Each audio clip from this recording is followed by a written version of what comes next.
अस्सलाम वालेकुम। अच्छा बेटा, हम लोगों ने लास्ट क्लास में क्या डिस्कस किया था? क्या चीज़ थी?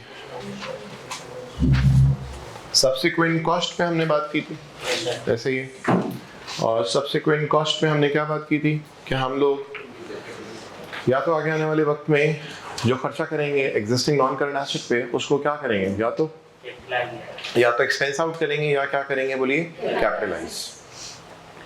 अगर खर्चा किया गया और उस खर्चे से एसेट की ना लाइफ बढ़ी, ना कैपेसिटी बढ़ी, ना एफिशिएंसी बढ़ी, ना क्वांटिटी बढ़ी, ना क्वालिटी में किसी किस्म का कोई इम्प्रूवमेंट आया, तो हम वो जो खर्चा कर रहे हैं इस खर्चे को हम लोग क्या करेंगे, एक्सपेंस आउट करेंगे, यानी कि प्रॉफिट एंड लॉस में एक्सपेंस के तौर पर ट्रीट किया जाएगा।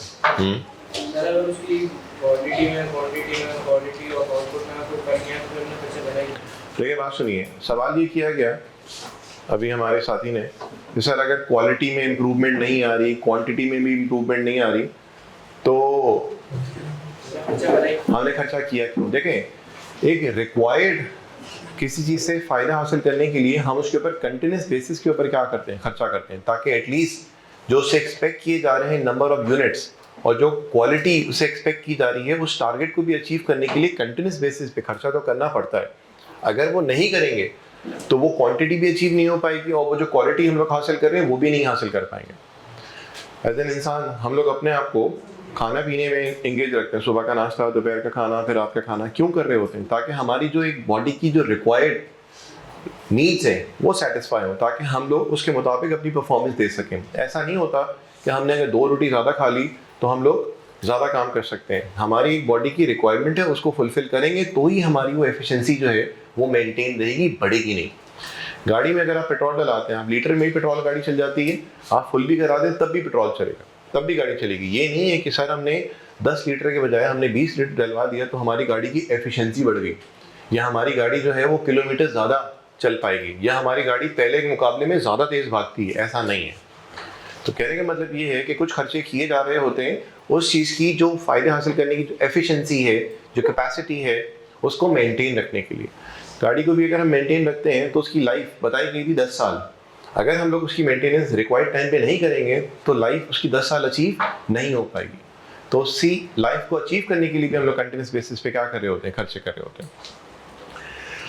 अच्छा जी, तो हमारे पास ऑब्जेक्टिव की बात हो चुकी है, हमने स्कोप को भी डिस्कस कर लिया है।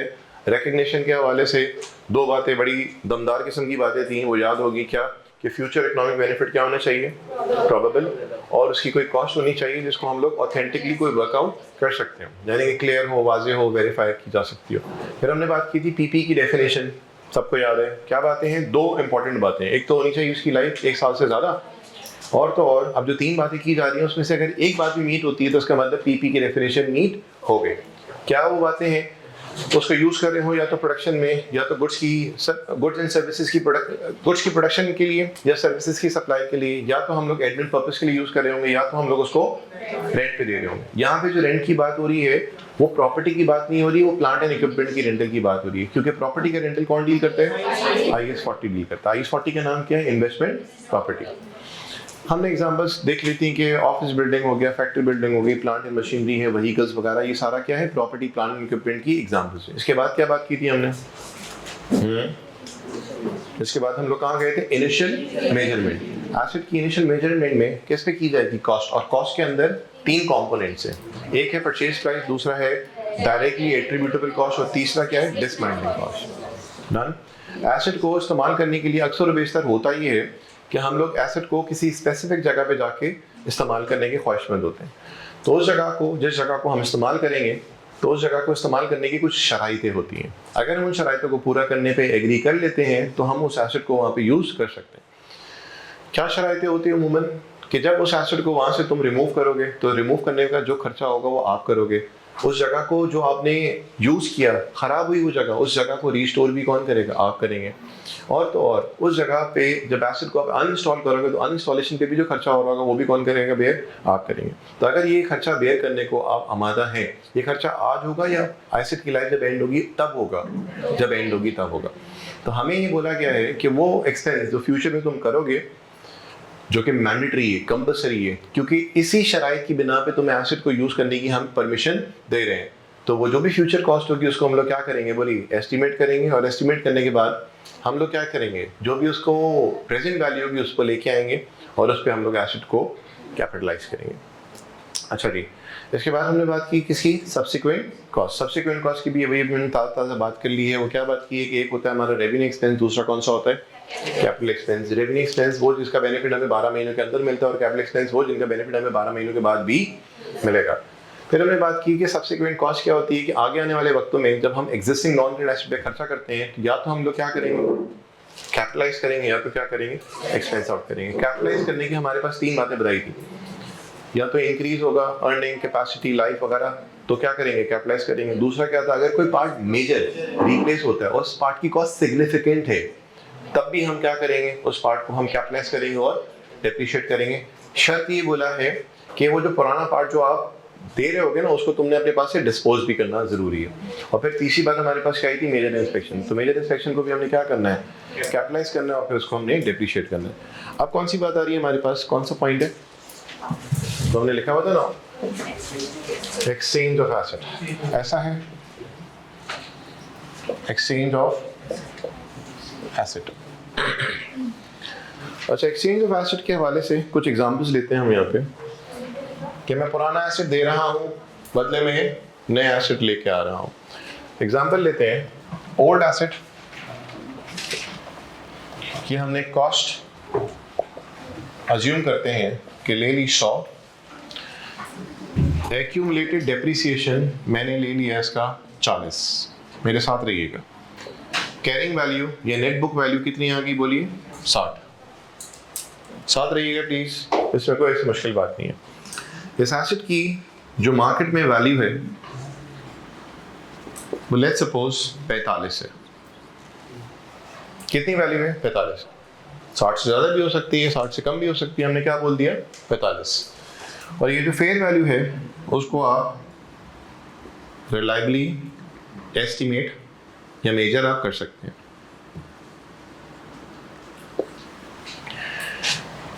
हम एक न्यू एसेट एक्वायर करना चाहते हैं, न्यू एसेट एक्वायर करना चाहते हैं, और जो न्यू एसेट की जो फेयर वैल्यू है, जिसको हम लोग मार्केट वैल्यू कहना चाह रहे हैं, उसकी फेयर वैल्यू है लेट्स सपोज 90। और ये जो इसकी फेयर वैल्यू है ये बहुत वाज़ेह है, एविडेंट है। इसको आप 10 जगहों पे भी जाके वेरीफाई करवा सकते हैं। ठीक, वाज़ेह है, क्लियर है, एविडेंट है। तो मैं यहाँ पे लिख रहा हूँ एविडेंट, और एविडेंट से पहले लिख रहा हूँ क्लियरली एविडेंट, वाज़ेह है। हो क्या रहा है? मैं पुराना एसेट दे रहा हूँ, बदले में नया एसेट ले रहा हूँ। तो पुराना एसेट जो मैं दे रहा हूँ वो मेरी बुक्स में कितने पे आ रहा है? बोलिए 60 पे। और एक एस्टिमेट के मुताबिक उसकी फेयर वैल्यू कितनी है? बोलिए 45, जिसको हम लोग रिलायबली मेजर एस्टिमेट कर सकते हैं। लेकिन इस न्यू एसेट की जो फेयर वैल्यू है वो बड़ी वाज़ेह है, वो बहुत ज़्यादा वाज़ेह है, क्लियरली एविडेंट है। एक है वर्ड हमारे पास एविडेंट का और एक है रिलायबल का। तो दोनों में से कौन सा पलड़ा आपको ज़रा भारी नज़र आता है? एविडेंट वाला, क्लियर है, वाज़ेह है। ठीक है जी, ये उसके मुकाबले में थोड़े से कम दर्जे का है। अब आप बताइए, हमें न्यू एसेट जो लेके आ रहे हैं उसको कितने पे रिकॉर्ड करेंगे? अभी हमें सिर्फ यहाँ पे ये देखना है। न्यू एसेट जो हमारे पास आ रहा है उसको हम कितने पे रिकॉर्ड करेंगे? यानी कि मैं लिखना चाह रहा हूँ कॉस्ट ऑफ न्यू एसेट। अगर न्यू एसेट की फेयर वैल्यू एविडेंट है, वाज़ेह है, क्लियर है, वेरीफाई कराई जा सकती है, तो हमें ये कहा गया कि जब न्यू एसेट की फेयर वैल्यू एविडेंट है, क्लियर है, वाज़ेह है, तो मैं न्यू एसेट को अपने पास कितने पे रिकॉर्ड करूं? खुद बताइए, किस पे रिकॉर्ड करूं? किस पे रिकॉर्ड करूं? किस पे रिकॉर्ड किया जाए? मैं अपने पास पुराना एसेट दे रहा हूं, नया एसेट ले रहा हूं। मैं भी यहाँ पे ये नहीं देखना चाह रहा कि पुराना एसेट जो मेरे पास से जा रहा है वो था कितने का, मेरे पास से पैसा गया कितना गया, मैं भी ये बात ही नहीं कर रहा। मैं सिर्फ यहाँ पे ये सवाल कर रहा हूँ कि न्यू एसेट जो मेरे पास आएगा उसको मैं अपने पास कितने से डेबिट करूंगा। मैं सिर्फ यहाँ पे ये जानना चाह रहा हूँ कितने से करूंगा? 90 से। तो इसका मतलब आपने क्या बोला? Fair value of new asset जो कि कितनी है बोलिए? 90 है। एक और एग्जांपल मैं लेता हूं। ओल्ड एसेट हम कहते हैं हमारे पास उसकी कॉस्ट अज्यूमिंग 100, एक्यूमुलेटेड डेप्रिसिएशन हमने ले लिया 40 और ये आ गया हमारे पास 60। ठीक है जी। कैरिंग वैल्यू बोले, नेट बुक वैल्यू बोले, ठीक है जी। और इसकी फेयर वैल्यू हमने कहा अज्यूमिंग 45 है। इसको भी हम लोग रिलायबली मेजर कर सकते हैं, रिलायबली मेजर। अच्छा, इस सिनेरियो में सप्लायर कहता है 90 का एसेट है, 90 में दूंगा, लेना है लो नहीं तो तुम्हारी मर्जी। तो हम इस सूरत हाल में हमने क्या किया? नए एसेट को अपने पास किस पे रिकॉर्ड किया? सप्लायर ने हमें बोला कितने का था? 90। उसने हमें ये भी बात बोली कि भाई 90 का एसेट है, 90 में लेना है लो नहीं तो तुम्हारी मर्जी। तो क्यों उसने ऐसी बात बोली? क्योंकि वो उसकी जो फेयर वैल्यू थी बहुत वाज़ेह थी, एविडेंट थी, तभी वो इतने भाव दिखा रहा था। तो इसका मतलब उस एसेट की जो एक्चुअल में भी मार्केट चल रही है वो कितने की चल रही है बोलिए? 90। आप इस दुकान से पूछो, आप 10 दुकान से पूछो, कितनी प्राइस चल रही है बोलिए उसकी? 90। तभी सप्लायर इतने भाव दिखा रहा है और वो ये कह रहा है कि भाई 90 का एसेट अक्सर होता है ना कि भाई कितने का है, लेना है लो नहीं तो जाओ, आपकी मर्जी। हमने बोला नहीं, वो दुकानदार जो है वो 2 पैसे कम पे दे रहा है वगैरह वगैरह। हम बोलते हैं ठीक है जाओ उससे जाके ले लो, क्योंकि उसको भी पता है कि जो 90 की जो प्राइस वो कोट कर रहा है पूरी मार्केट में यही प्राइस चल रही, इससे कम में वो कोई देगा नहीं। समझ आ रही है बात? तो यहाँ पे सप्लायर जरा चौड़े में होता है, वो भरम दिखा रहा होता है कि भाई 90 की चीज़ है, मैं 90 में दूंगा, लेना है लो नहीं तो तुम्हारी मर्जी। तो हम अपने पास उस एसेट को जो नया एसेट है लेके आ रहे हैं, डेबिट कितने पे करेंगे बोलिए? 90 पे करेंगे। अब यहाँ पे आओ, ओल्ड एसेट की कॉस्ट अलाउंस बुक वैल्यू कितनी रखी हमने इत्तेफाक से? वही वाली एग्जांपल के मुताबिक रख दी 60। फेयर वैल्यू भी कितनी रख दी बोलिए? 45। अब जो न्यू एसेट हम लेके आना चाह रहे हैं, न्यू एसेट जो हम लेके आना चाह रहे हैं उसकी फेयर वैल्यू जो है नया है, एडवांस टेक्नोलॉजी पे वो बेस करता है एसेट। लेट्स सपोज उसकी फेयर वैल्यू कितनी है बोलिए? 90। और हम ये कह रहे हैं, और ये भी जो फेयर वैल्यू है इसको हम लोग रिलायबली मेजर या एस्टिमेट कर सकते हैं। और यहाँ पे हम लोग कह ये रहे हैं कि हम आपको कैश पे करेंगे, कैश पे करेंगे लेट्स सपोज 50 का। ठीक है जी। रिलायबल है, रिलायबल मेजर है, वाजे नहीं है, दोनों में फर्क है। यहां पे देखें दो टोक बात की जा रही है, वाजे है, यहां पे वाजे नहीं है। ठीक, इधर आओ, यहां पे वो कह रहा है कि भाई रिलायबली मेजर की जा सकती है, यहां भी वो क्या कह रहे हैं? रिलायबली मेजर की जा सकती है। यहां पे जो सप्लायर था वो बहुत ज्यादा हमारे साथ सख्ती बरत रहा था, वो ये कि भाई 90 की चीजें लेना है लो नहीं तो तुम्हारी मर्जी। यहाँ पे जो सप्लायर है वो क्या बोल रहा है? कितने का है बोलिए? 90 का। यहाँ पे वो इतने भाव नहीं दिखा रहा। तो अब इस सूरत हाल में हम करें तो क्या करें? हमारे पास जो एसेट है उसकी कॉस्ट कितनी है? 100, उसका अलाउंस कितना है? 40, उसकी बुक वैल्यू कितनी आ रही है? 60। और हमारा जो एसेट है एक रिलायबल एस्टिमेट के मुताबिक वो कितने पे आ रहा है बोलिए? 45 का। तो हम पुराना एसेट उसको देना चाह रहे हैं और बदले में नया एसेट लेना चाह रहे हैं। अब आप मुझे बताइए, यहाँ भी रिलायबल है और यहाँ भी क्या है बोलिए? रिलायबल। तो स्टैंडर्ड यहाँ पे ये कहता है कि तुमने यहाँ क्या किया था, यहाँ पे तुमने सप्लायर की बात मानी और नया एसेट कितने पे रिकॉर्ड किया? 90, क्योंकि वो चीज़ बड़ी एविडेंट थी, वाज़ेह थी। 10 जगहों पे जाओ मालूम कराओ वो कितने का है? 90 का। लेकिन इसके मुकाबले में ये जो सूरत हाल है इसमें पुराने एसेट की भी फेयर वैल्यू रिलायबली मेजर की जा सकती है, वाज़ेह नहीं है, और न्यू एसेट की भी फेयर वैल्यू जो है वो रिलायबली मेजर की जा सकती है, वाज़ेह नहीं है। तो बोलता है कि इस सिचुएशन में तुमने क्या करना होगा, ये नहीं देखना होगा कि न्यू एसिड है कितने का, ये नहीं देखना होगा न्यू एसिड है कितने का, यहाँ पे ये देखना होगा कि तुम्हें न्यू एसिड पड़ कितने का रहा है। तो तुम्हारे पास से जो पुराना एसिड जा रहा है वो कितनी मालियत का है, जल्दी से बताओ, 45 का, और तुम पैसा उसको कितना दे रहे हो, 50।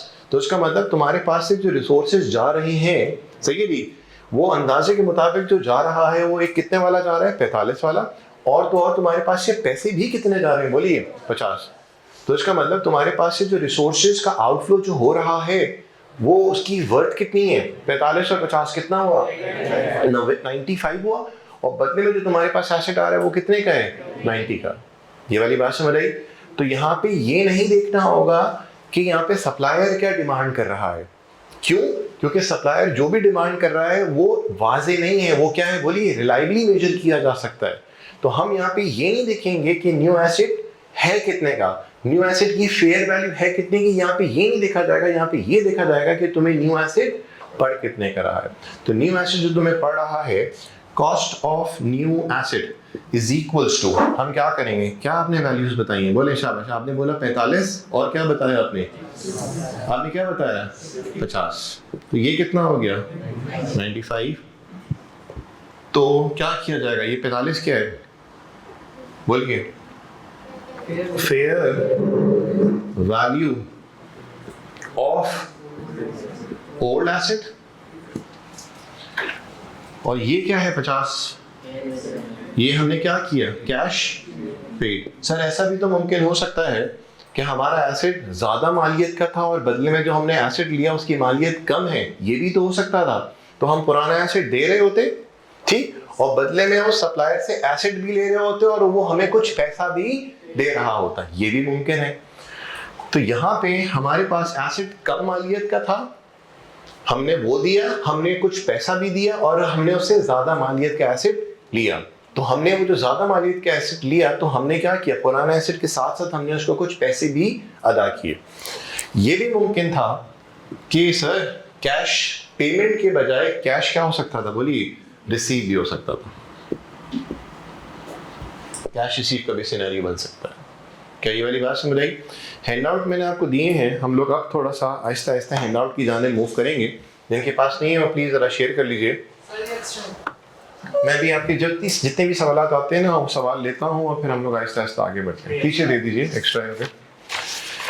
हैंडआउट जो मैंने आपको दिया है इसके आप आइएगा पेज नंबर 11 पे, पेज नंबर 11 पे आइएगा।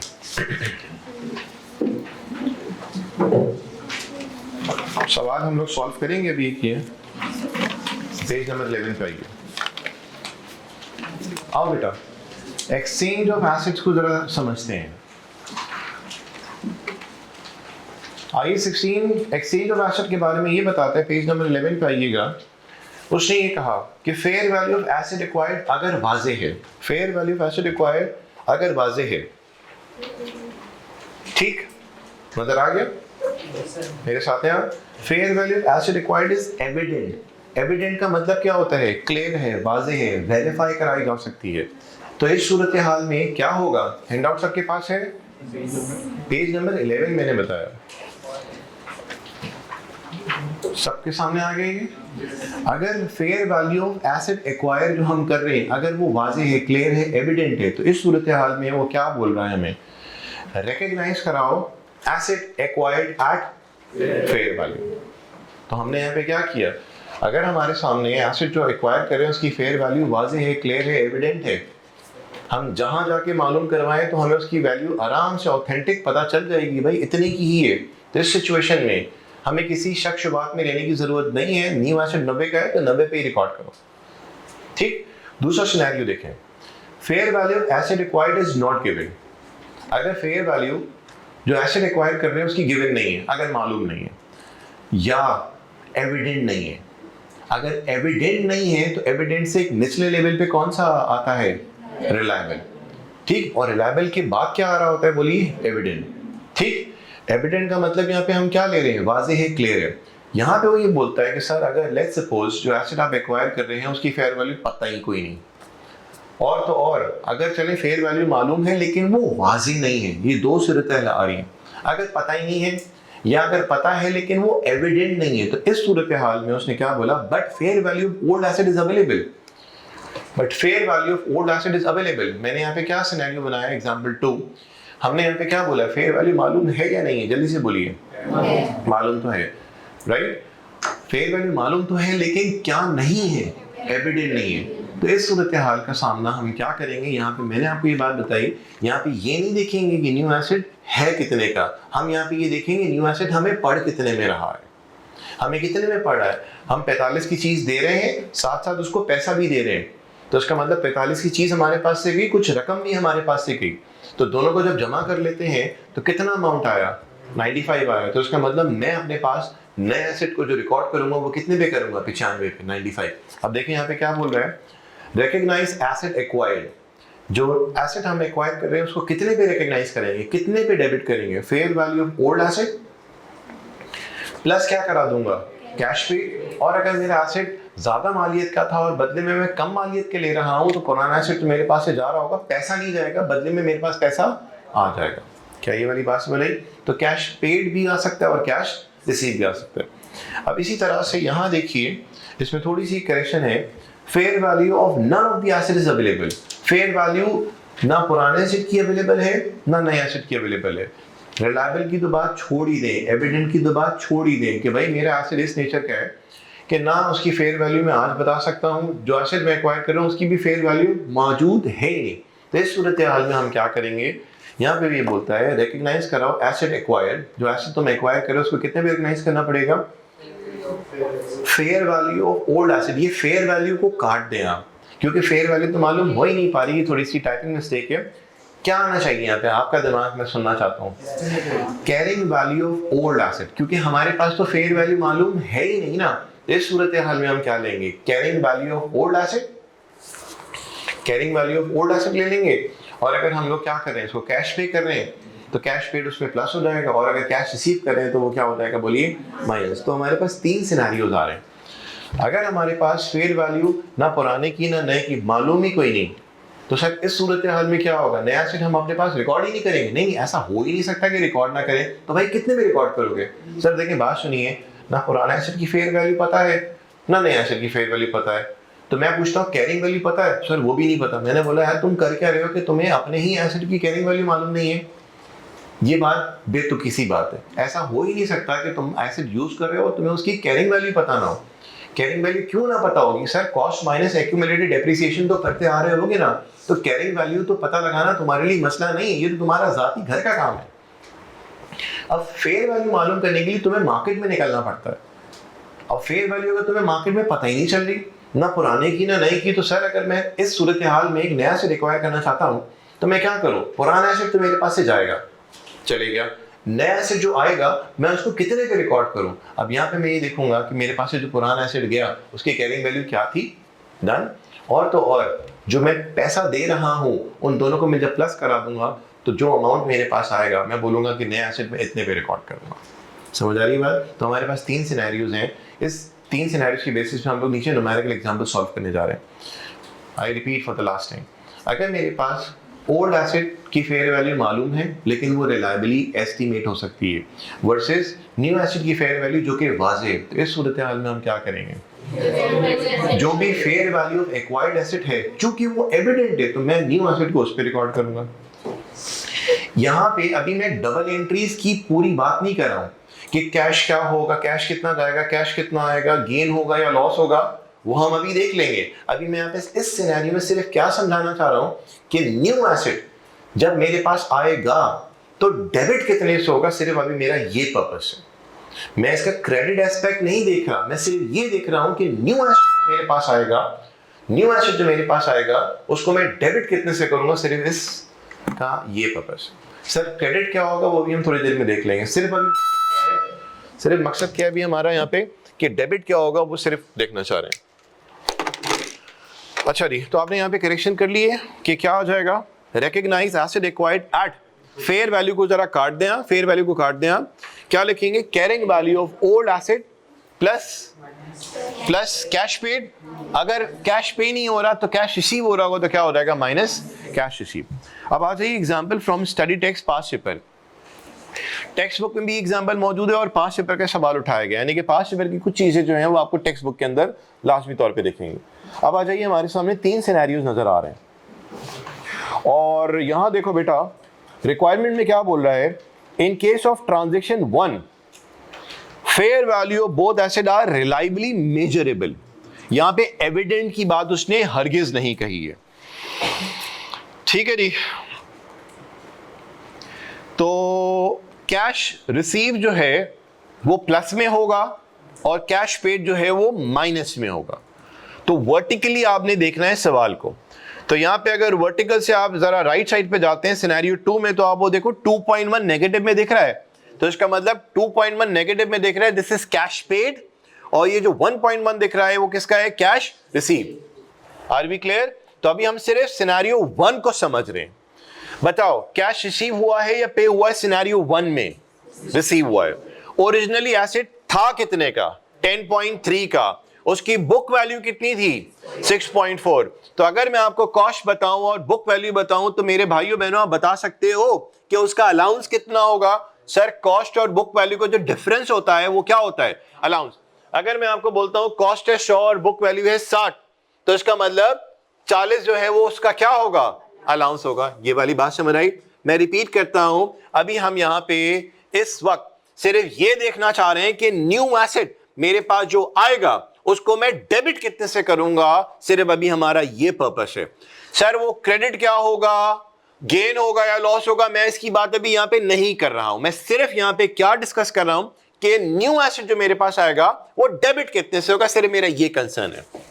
अब बताओ पुराना एसेट ओरिजिनली था कितने का, 10.3, बुक वैल्यू कितनी थी, 6.4। तो आप आराम से बता सकते हैं इसका अलाउंस इतना होगा। एस्टिमेटेड फेयर वैल्यू कितनी है, 8.5। और ये किसकी फेयर वैल्यू है, जो एसेट मैं दे रहा हूं, ओल्ड एसेट, राइट। और जो मैं एसेट रिसीव कर रहा हूं उसकी एस्टिमेटेड फेयर वैल्यू कितनी है, 7.1। तो एक बात मुझे बताओ सर, ये जो फेयर वैल्यू है एस्टिमेटेड फेयर वैल्यू, आसान अल्फाज में बोलता हूं मार्केट वैल्यू, क्या सर ये एविडेंट है या रिलायबल है, ये क्या है?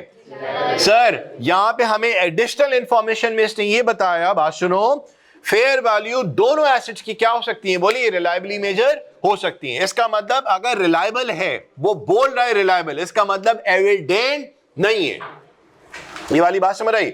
वो खुद बोल रहा है कि रिलायबल है, इसका मतलब वो एविडेंट नहीं है। और अगर वो बोल रहा है एविडेंट, तो इसका मतलब हमें रिलायबली एस्टिमेट करने की जरूरत नहीं है।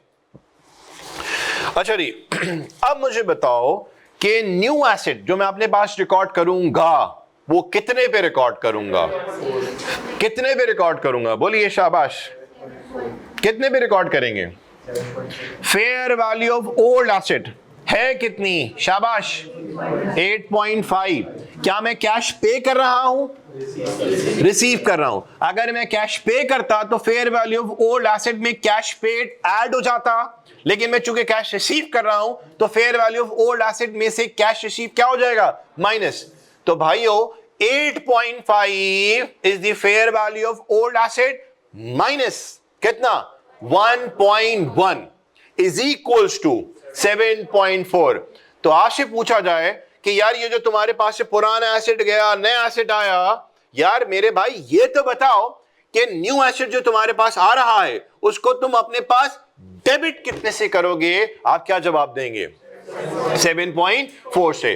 पूछा जाएगा 7.4 से क्यों, ऑल्दो उसकी फेयर वैल्यू तो 8.5 है। आप ये बोलेंगे देखो 8.5 जो है ये पुराने एसेट की फेयर वैल्यू है और न्यू एसेट की फेयर वैल्यू कितनी है, 7.1। तो 7.1 पे रिकॉर्ड नहीं होगा, ठीक। वो क्यों रिकॉर्ड नहीं होगा, क्योंकि यहां पे सिचुएशन जो है वो कुछ इस तरह से हमें बता रही है कि दोनों की फेयर वैल्यू क्या हो सकती है, बोलिए, रिलायबल है। इसका मतलब हमारे एस्टीमेट जो है वो वाजे नहीं है, ठीक, क्लियर नहीं, एविडेंट नहीं है। तो इस सूरत हाल में हमने कौन सा सिनेरियो लिया, एग्जांपल 1, एग्जांपल 2 वाला लिया। एग्जांपल 2 वाला, वहां पे क्या था, fair value of old asset minus क्या हुआ, कैश रिसीव, और अगर कैश पे करे होते तो क्या हो जाता, प्लस। तो आपने अपने पास जवाब कहीं ना कहीं नोट डाउन कर लिया, कैसे आया, 7 क्या किया आपने, 7.4 sorry 8.5 minus 1.1 is equal to कितना आ गया 7.4। अच्छा, मैं अगर आपसे पूछूं साथियों, मुझे ये बताओ, ऐसे ही पूछ रहा हूं कि इस ट्रांजैक्शन पे आपको गेन होता हुआ दिख रहा है या लॉस होता हुआ दिख रहा है? हाँ, सोच के बताइएगा, गेन होता हुआ दिख रहा है या लॉस? गेन। पक्की बात? Sir loss gain? सर नया एसेट आ कितने पे रहा है पहले ये बताओ। हाँ, मैं सिर्फ अभी इशारों में बात करूंगा, बोर्ड पे नहीं जा रहा। सिर्फ अभी हमारा पर्पस था क्या, न्यू एसेट कितने पे डेबिट होगा। अब चले मैं ऐसे ही आपसे एक से दूसरी बात पूछ रहा हूं, यार गेन होता हुआ दिख रहा है या लॉस? सर नया एसेट आया कितने पे रिकॉर्ड होगा? 7.4। पैसा आया है या गया है? आया है।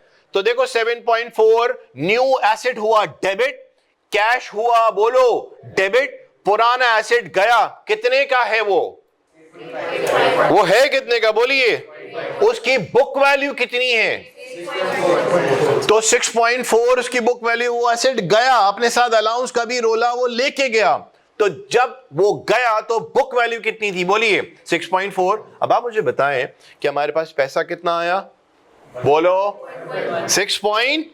पैसा कितना आया? 1.1। न्यू एसेट जो आया वो कितने का आया? 7.4। तो 7.4 प्लस 1.1 कितना बनता है?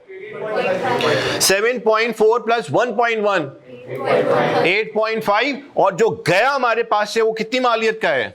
6.4। तो आप मुझे बताइए, आ रहे हैं ज्यादा मालियत की चीजें और जा रही है कम मालियत की, तो इस सिनेरियो में आपको गेन होता हुआ दिख रहा है या लॉस? गेन। कितने का गेन? 2.1। हमने ये बात सिर्फ वर्बली की है, मैं अभी बोर्ड का यूज नहीं कर रहा हूं। ठीक, ऐसे ही कैजुअल नोट पे पूछ लिया, हाँ भाई क्या होता हुआ देख रहे हो कि सर वो पुराना एसेट गया, नया एसेट आया, तो गेन हुआ या लॉस हुआ। ये बात अगर किसी को समझ नहीं आई कोई मसला नहीं है, क्योंकि हम आगे जाके बाकायदा तौर पे इसकी हर स्टेप की डबल एंट्री पास करेंगे, अभी नहीं, थोड़ा सा आगे जाके। यहां पे मकसद क्या है? सिर्फ कि न्यू एसेट कितने से डेबिट होगा ये समझना है। दूसरा सिनेरियो देखो आप, दूसरे सिनेरियो में आप देखें कि 2.1 हमारे पास से पैसा गया है और पुराना एसेट था कितने का बोलो? 12.4। बुक वैल्यू थी कितनी? 7.3। फेयर वैल्यू कितनी? 6.69। डन। अब यहां पे हमें और बताया जा रहा है एडिशनल इंफॉर्मेशन में कि इन case of transaction 2 fair value of asset receive is more clearly evident. तो यहां पे अब आपको समझ आ रही होगी बात कि अगर न्यू एसेट जो मैं एक्वायर कर रहा हूं उसकी वैल्यू, फेयर वैल्यू एविडेंट है, मार्केट वैल्यू एविडेंट है, वेरीफाई हो सकती है, तो सर इस सूरत हाल में हम अब बताएं क्या करेंगे? एविडेंट है, एविडेंट है, तो बताइए क्या करेंगे? क्या किया जाएगा? 9. कितने पे रिकॉर्ड होगा? 9.0 पे या 9 पे? किससे? एविडेंट है। मैं किस पे रिकॉर्ड करूंगा? अगर फेयर वैल्यू एविडेंट है ना, तो जो न्यू एसेट की फेयर वैल्यू है मैं एसेट को डेबिट भी उतने से ही करूंगा। कितने से डेबिट करूंगा? 9 से करूंगा। तो fair value cost of new asset is equals to क्या बनेगा? Fair value of asset acquired. ये वाला सिनेरियो बनेगा। चले ऐसे ही आपसे पूछता हूं, बताओ ऐसे ही कैजुअली बताइए, इसमें आपको गेन होता हुआ नजर आ रहा है या लॉस? सच बताएं, ये ऐसी मैं ऐसी भाई बंदी में सवाल पूछ रहा हूं। गेन होता हुआ नजर आ रहा है या लॉस?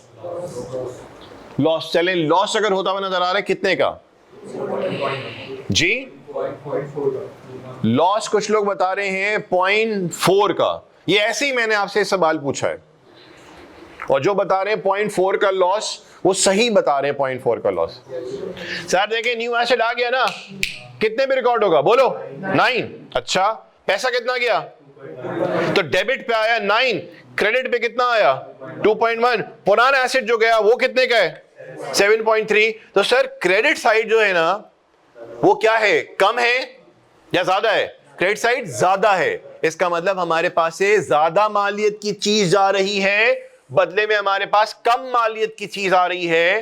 तो आप बताइए, लॉजिकल सी बात है, ज्यादा गया कम आया, तो इसका मतलब ये सौदा किसका हुआ? फायदे का या घाटे का? नुकसान का? नुकसान का। कितने का नुकसान हुआ? हम ये सारी अकाउंटिंग की डबल एंट्री सीखेंगे। अभी सीखना मकसद नहीं है, अभी सिर्फ क्या पहचानना है कि भाई सब बात छोड़ो, न्यू एसिड कितने में रिकॉर्ड होगा, सिर्फ इतना बताओ कितने में रिकॉर्ड होगा, 9। आइए तीसरे सिनेरियो पे।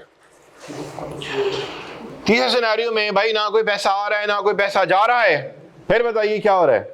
ओरिजिनली एसिड था कितने का, 14.5, बुक वैल्यू कितनी 3.4, तो दोनों का डिफरेंस आप बता सकते हैं कि क्या होगा, अलाउंस। फेयर वैल्यू कितनी है 4.6 और न्यू वाले की कितनी है 4.1। In case of transaction 3 fair value neither assets is reliably measure, यानी कि दोनों की फेयर वैल्यू रिलायबली मेजर नहीं हो पा रही। तो अब मुझे बताइए अगर फेयर वैल्यू रिलायबली मेजर नहीं हो पा रही, ठीक, तो फिर क्या करेंगे। सर फेयर वैल्यू जो है वो रिलायबली मेजर हम कर ही नहीं पा रहे, तो फिर क्या किया जाएगा।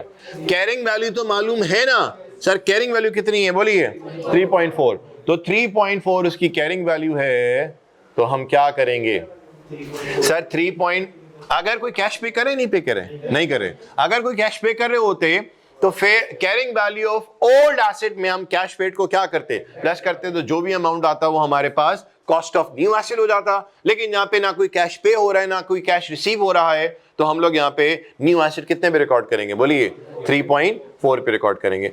मोस्टली जो आपके सामना पड़ेगा इन 3 सिनेरियो में, वो पड़ेगा आपका वास्ता इस वाले सिनेरियो से, जहां पे फेयर वैल्यू दोनों की क्या हो सकती होगी बोलिए रिलायबली एस्टिमेट या मेजर, ठीक।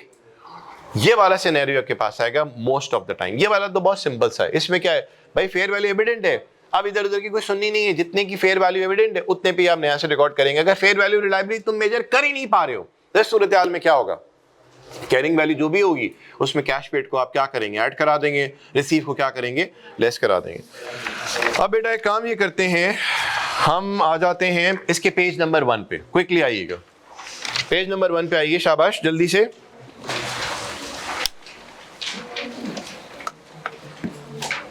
पेज 1 पे आ जाइए। अब देखें ये जो हमारा IAS16 है, क्विकली आइएगा पेज नंबर 1 जो आपको नजर आ रहा है।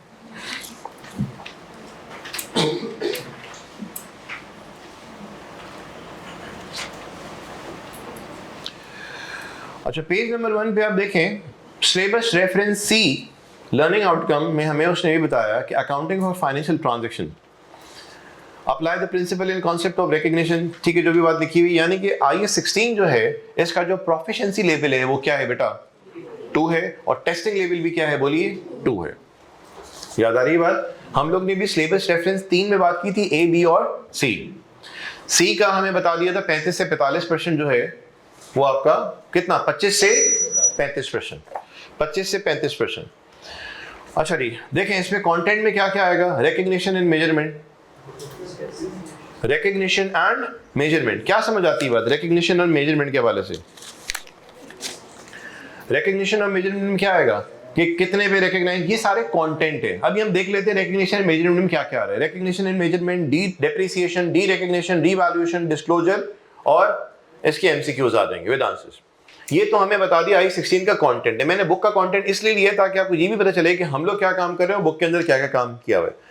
रिकग्निशन एंड मेजरमेंट में देखिए अब यहाँ पे आएगा इंट्रोडक्शन। इंट्रोडक्शन में यहाँ पे क्या आ जाएगा, डेफिनेशन आ जाएगी पीपीई की, कि भाई पीपीई की क्या डेफिनेशन होती है। रिकग्निशन में क्या आएगा, कितनी बातें रिकग्निशन में, बोलो शाबाश 2 बातें, ये बात आएगी। मेजरमेंट एट रिकग्निशन, यानी कि रिकग्नाइज जब तुम कराओगे तो कितने भी मेजर करोगे उसके अंदर कितनी बातें आ रही होती है बोलिए 3। तो हमारे पास इंट्रोडक्शन में क्या बात है, पीपीई की डेफिनेशन। रिकग्निशन में क्या बात है, उसका क्राइटेरिया 2 बातें। मेजरमेंट एट रिकग्निशन में कितनी बातें हैं बोलिए 3। एक्सचेंज ट्रांजैक्शन में भी कितनी बातें आ रही है बोलिए मेनली 3। समझ आ रही है बात जो अभी हमने की है। सब्सिक्वेंट एक्सपेंडिचर में कितनी बातें आई थी 2।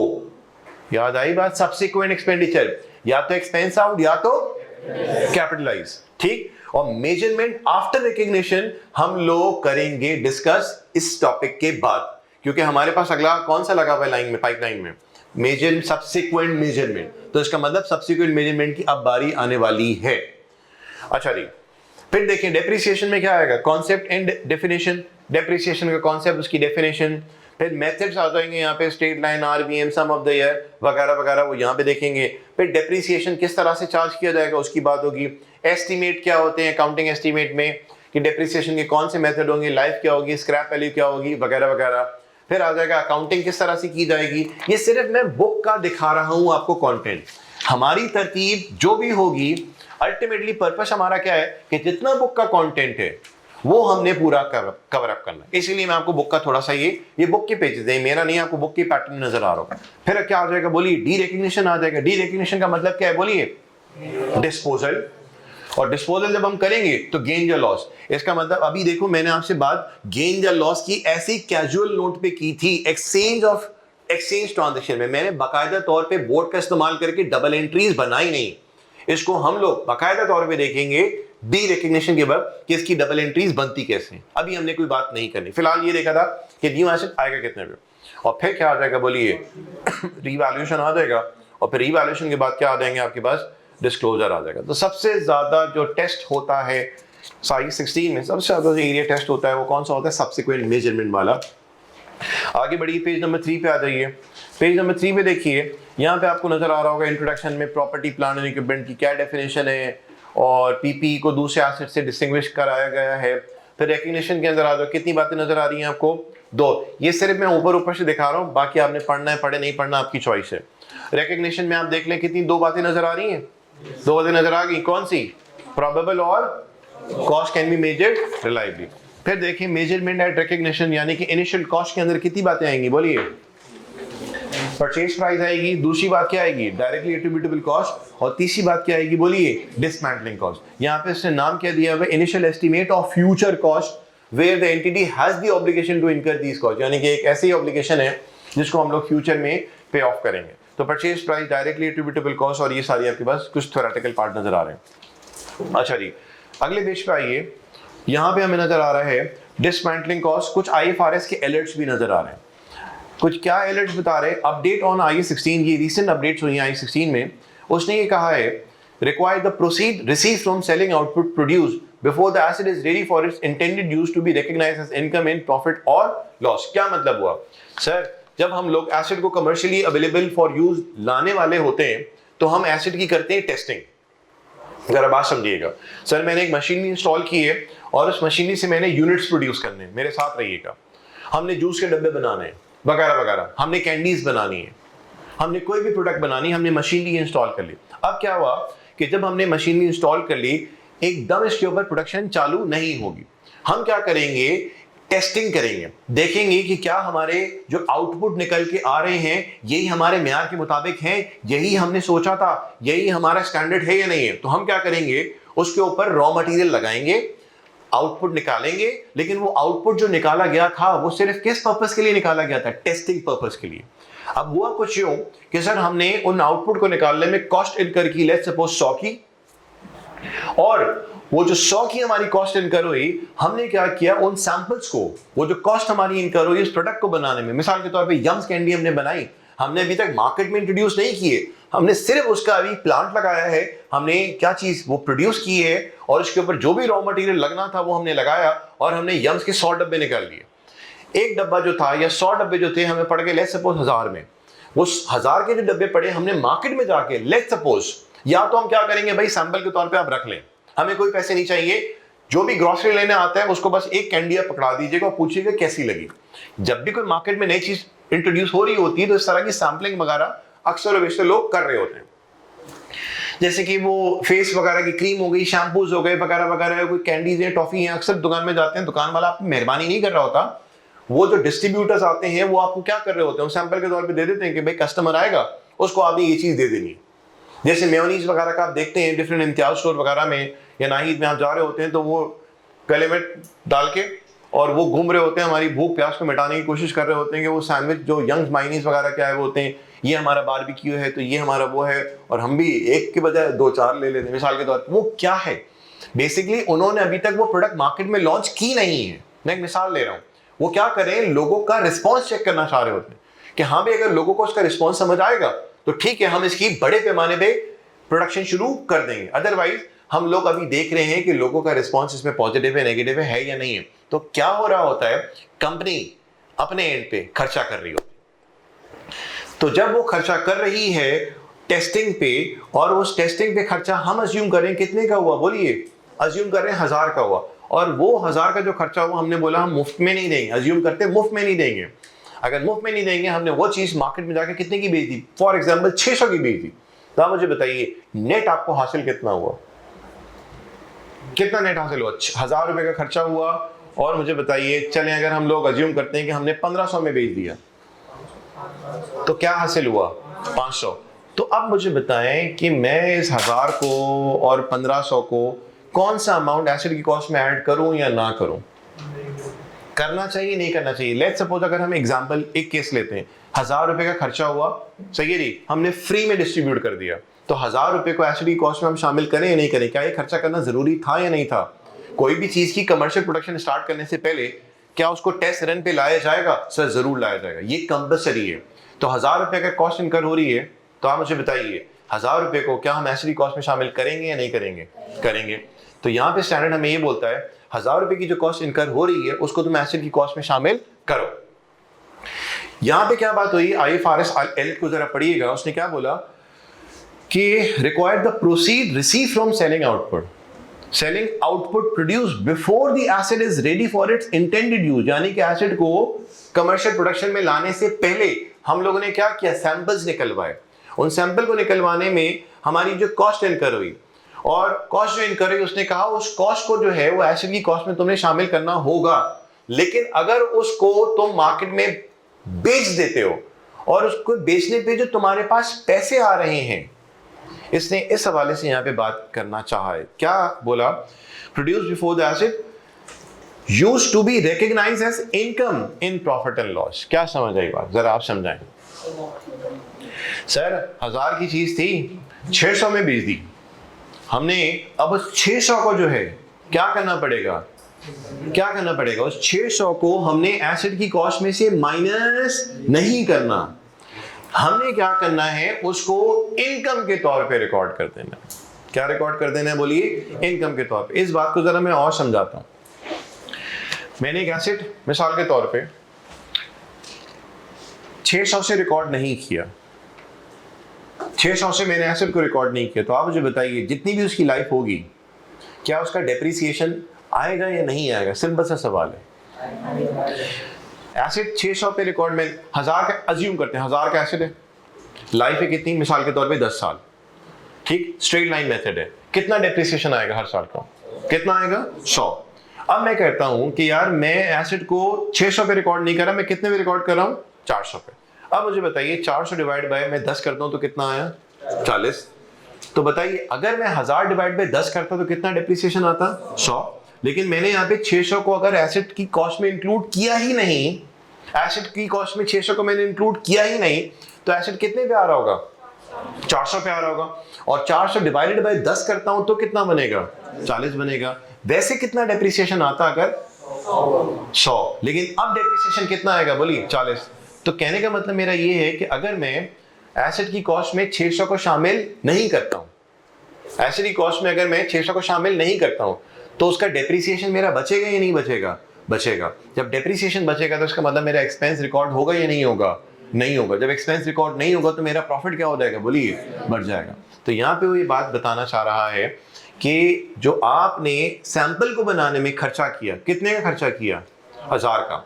उस 1000 को जो है वो तुमने एसिड की कॉस्ट में शामिल करना है, लेकिन उस सैंपल को अगर तुम बेचते हो और बेच के तुम 2 पैसे हासिल कर लेते हो, तो उसको तुमने एसिड की कॉस्ट में से माइनस हरगिज नहीं करना। तुमने क्या करना होगा? उस 600 को स्ट्रेट अवे जाके तुमने क्या रिकॉर्ड कर दोगे? एज एन इनकम रिकॉर्ड कर ले। अभी हम नंबर्स देखेंगे तो हमें इंशाल्लाह ये बात समझ आ जाएगी, फिर एक साथ ही मैं बोर्ड पे जाऊंगा।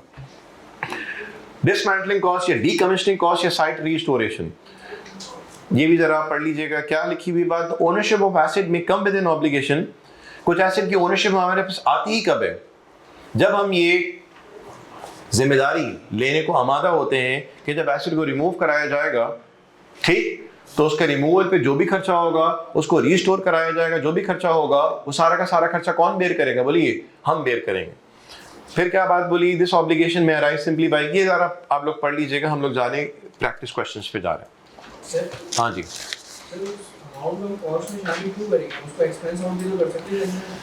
देखें सवाल अभी ये आ रहे हैं, अभी वही वाली बात हो रही है कि सर हम लोग उसको क्या नहीं करेंगे? एक्सपेंस आउट क्यों नहीं करेंगे? एक्सपेंस आउट इसलिए नहीं करेंगे, देखिए 1000 रुपए का हमारा खर्चा हुआ, सुनिए एक एसेट है, उसमें कमर्शियली प्रोडक्शन अभी स्टार्ट नहीं हुई है, हमें ये बोला गया कि यार पहले इसकी टेस्टिंग करें यार, और टेस्टिंग करें कि जो हम चाह रहे हैं इससे रिक्वायर्ड आउटपुट क्या वो हासिल हो भी रहा है या नहीं। ठीक, जो टेस्टिंग हम कर रहे हैं ये हमारी मजबूरी है, ये हमारी कंपल्सरी कॉस्ट है। बिना टेस्टिंग के इसके ऊपर हम एकदम कमर्शियली प्रोडक्शन स्टार्ट हरगिज नहीं कर सकते। हो सकता है कि हमने इसके ऊपर पूरा माल लगा दिया और हमारे पास जो आउटपुट आया वो हमारे म्यार के मुताबिक था ही नहीं, तो बेहतर ये होता है कि पहले उसकी आप क्या करेंगे, टेस्टिंग। आज जनरल सी बात बता रहा हूं, घर में जब अम्मा कोई बना रही होती है, कोई वो कबाब वगैरह बना रहे होते हैं, तो अमूमन होता ये है कि उसमें जब मसाला डाल दिया जाता है तो थोड़ा सा उसको टेस्ट करवाया जाता है कि बेटा चख के बताओ कि उसमें मसाला तेज तो नहीं है, नमक तेज तो नहीं है, वगैरह वगैरह। और जहां पे हम ओके करते हैं तो उसी के बाद जो है वो कबाब शबाब जो है वो तैयार किए जाते हैं। और अगर लेट्स सपोज ये टेस्टिंग ना की जाए और अगर वो चीज खराब बन जाए तो फिर होगा क्या, टोटल नुकसान। तो जब भी हम लोग कोई प्लांट एंड मशीनरी इंस्टॉल कर रहे होते हैं, जब वो अपने आखिरी मराहिल पे होती है तो उसको प्रोडक्शन में लाने से पहले, उसके ऊपर कमर्शियली प्रोडक्शन शुरू करने से पहले क्या की जाती है, उसकी टेस्टिंग की जाती है। जब टेस्टिंग हम करेंगे तो ये हमारी कंपल्सरी कॉस्ट है, और ये कॉस्ट क्यों इनकर की जा रही है, ताकि हम लोग इस चीज पे इत्मीनान रख लें कि हमारे पास जो अब प्रोडक्ट निकलेगी वो बिल्कुल हमारे रिक्वायरमेंट के मुताबिक होगी। तो ये जो खर्चा हुआ, अज्यूमिंग 1000 का खर्चा हुआ, इस 1000 के खर्चे को मैं कभी भी प्रॉफिट एंड लॉस में ले जाके एक्सपेंस ट्रीट नहीं करूंगा। क्यों ट्रीट नहीं करूंगा, क्योंकि सर ये वो खर्चा करना पड़ रहा है हमें ताकि हमारे पास जो रिक्वायर्ड आउटपुट है वो अचीव हो सके। ठीक हो गई बात। तो इस 1000 रुपए के खर्चे को हम लोग कभी भी एक्सपेंस आउट नहीं करेंगे, इसको क्या करेंगे बोलिए, एसेट की कॉस्ट में शामिल। क्लियर हो गई बात। अब सर ये जो 600 की बात हो रही है, 1000 का खर्चा हुआ, 600 का क्या किया हमने, बेच दिया, 600 की हमारी क्या होगी, हमारी आमदनी होगी। समझ आई बात। तो हम लोग आज से पहले पता है करते क्या थे, आज से पहले करते ये थे कि 1000 में से हमने 600 माइनस किया तो बताइए बच कितना गया, 400। हम 400 को एसेट की कॉस्ट में शामिल करते थे आज से पहले। लेकिन जब से ये स्टैंडर्ड में कुछ अपडेट्स आई तो उसने ये कहा, सुने, अपडेट आने के बाद उसने कहा 1000 को तो बेटा जाओ एसेट की कॉस्ट में शामिल कर लो। आज से पहले तुम क्या करते थे, 1000 में से 600 माइनस करते थे, कितना आता था, 400, और 400 तुम एसेट की कॉस्ट में करते थे शामिल। अब तुमने ये नहीं करना है, अब तुमने क्या करना है, 1000 को एसेट की कॉस्ट में शामिल कर लेना है, और वो जो तुम्हारे पास क्या आया, 600 आया, 600 को तुमने स्ट्रेट अवे जाके अपनी क्या बुक कर लेना है, बोलिए, इनकम बुक कर लेना है। ठीक हो गया, ये वो बताना चाह रहे। आइएगा। पहले 600 को एसेंशियली स्प्रेड आउट कर देते थे कॉस्ट। हाँ, पहले हम एसेट की कॉस्ट को रिड्यूस करते थे। जब एसेट की कॉस्ट कम हो जाती थी तो हमारा अल्टीमेटली डेप्रिसिएशन क्या हो जाता, कम हो जाता, और डेप्रिसिएशन जब कम होता तो इसका मतलब एक्सपेंस कम होता, तो प्रॉफिट क्या हो जाता, बढ़ जाता। यहां पे इसने बोला कि भाई एसेट की कॉस्ट को कम नहीं करो, 600 से एसेट की कॉस्ट को क्या कहते हैं, कम नहीं करो। तुम क्या करो, उस 600 को एकदम फौरन जाके अपनी क्या बुक कर लो, बोलिए, इनकम रिकॉर्ड कर लो। क्योंकि अगर एसेट की कॉस्ट कम होगी तो डेप्रिसिएशन कम होगा, डेप्रिसिएशन कम होगा तो मतलब एक्सपेंस कम होगा, एक्सपेंस कम होगा तो प्रॉफिट क्या हो जाएगा, बढ़ जाएगा। अल्टीमेटली प्रॉफिट 600 से बढ़ना तो है। पहले क्या होता था, हम स्प्रेड करते थे। अब इसने क्या बोला है कि उसको स्प्रेड करने की जरूरत नहीं है, उस 600 को स्ट्रेट अवे जाके तुमने उसी साल क्या कर लेना है, अपनी इनकम के तौर पे रिकॉर्ड कर लेना है। आइएगा, Nippon limited took delivery of land server on the first day of July 2001. The list price of the equipment was 1,50,000. But Nippon Limited was able to negotiate a price of 100,000 with the supplier. ये quickly सवाल solve करें, अपने पास आप handout में solve कर लेंगे। अच्छा जी, list price कितनी है बेटा, 1,50,000। Nippon Limited was able to negotiate a price of 100,000 with the supplier. 1.5 lakh और 1 लाख के दरमियान डिफरेंस कितने का है, तो इसका मतलब उसने निगोशिएट करा के कितने पे ले आया, 1 लाख पे। तो इसका मतलब ये जो 50,000 रुपए का हुआ, ये क्या मिला हमें, बोलिए, ट्रेड डिस्काउंट हो गया। ठीक है जी। However, the supplier charged an additional of rupees 3400 to install and test the equipment. Equipment की इंस्टॉलेशन पे और इक्विपमेंट की टेस्टिंग पे, ये प्री प्रोडक्शन टेस्टिंग कहलाती है। यानी कि कमर्शियली प्रोडक्शन चालू होने से पहले जो हम टेस्टिंग करते हैं उसको बोलते हैं प्री प्रोडक्शन टेस्टिंग। सप्लायर ने ऑफर किया 5% डिस्काउंट अगर निपॉन लिमिटेड पे करता है equipment and additional installation cost within 7 days. Nippon Limited was able to take advantage of this additional discount. The installation of a special wiring, electrical wiring for the server cost 1100. After initial testing, certain modification cost 1900. MIS staff were sent on a special training course to operate the server, which costed rupees 9,900 to Nippon. The equipment was insured against fire and theft at a premium of 4% per annum of cost. A maintenance agreement was entered into with a company which promised to provide 24 hours breakdown cover for 1 year at the cost of rupees 3,500. Requirement में क्या है? Calculate acquisition cost of server to Nippon Limited. हाँ जी, अब मुझे बताओ कि आपको इसकी कॉस्ट में क्या क्या चीजें शामिल होते हुए दिख रही हैं और कौन सी चीज शामिल नहीं होगी, क्या ख्याल है आपका? हाँ जी बताइए, लिस्ट प्राइस कितनी है? लिस्ट प्राइस कितनी है? लिस्ट प्राइस है 1,50,000। ट्रेड डिस्काउंट कितना हो गया? 50,000 का, ये हो गया माइनस।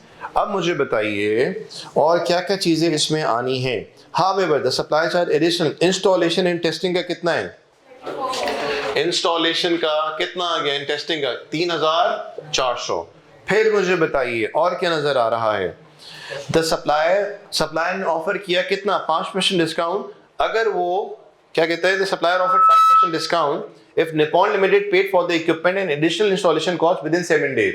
वो कह रहे हैं कि भाई अगर आप जल्दी पेमेंट कर देते हैं, यानी कि कितने दिनों के अंदर? 7 दिनों के अंदर, तो कितना परसेंट डिस्काउंट देगा? 5% का डिस्काउंट देगा। ये अर्ली पेमेंट डिस्काउंट है जो कि एसेट की कॉस्ट को अफेक्ट नहीं करेगा। Nippon limited was able to take advantage of the discount, यानी कि उसने पैसे जल्दी अरेंज कर लिए और उसको पेमेंट कर दी, इससे एसेट की कॉस्ट पे अफेक्ट नहीं पड़ेगा। Installation of the special wiring, कितनी वायरिंग की कॉस्ट लगी है? इलेक्ट्रिकल वायरिंग कितनी कॉस्ट लगी है जी? कितना? 1100। क्या ये कॉस्ट कंपलसरी है या नहीं है? कंपलसरी है। फिर वो क्या बोलता है? After initial testing certain modification पे खर्चा हो रहा है। आप मुझे बताइए, मॉडिफिकेशन कॉस्ट क्या कैपिटलाइज होनी चाहिए नहीं होनी चाहिए? सर जब सुनिए, जब हम लोग टेस्टिंग करते हैं ना और टेस्टिंग में हमारे वो रिक्वायर्ड आउटकम हासिल नहीं होते, तो फिर हमें क्या करनी पड़ती है? उसी एसेट के अंदर कमर्शियली प्रोडक्शन में लाने से पहले मॉडिफिकेशन करनी पड़ती है। हम बोलते हैं कि यार हमारा कपड़ा इतना फाइन होना चाहिए, लेकिन जब टेस्टिंग की गई तो कपड़ा इतना फाइन क्वालिटी का नहीं निकला, कपड़े के अंदर थोड़ा सा रुआ या हार्डनेस थी, तो हमने बोला नहीं यार, मशीनरी के अंदर कुछ और मॉडिफिकेशन करनी पड़ेगी।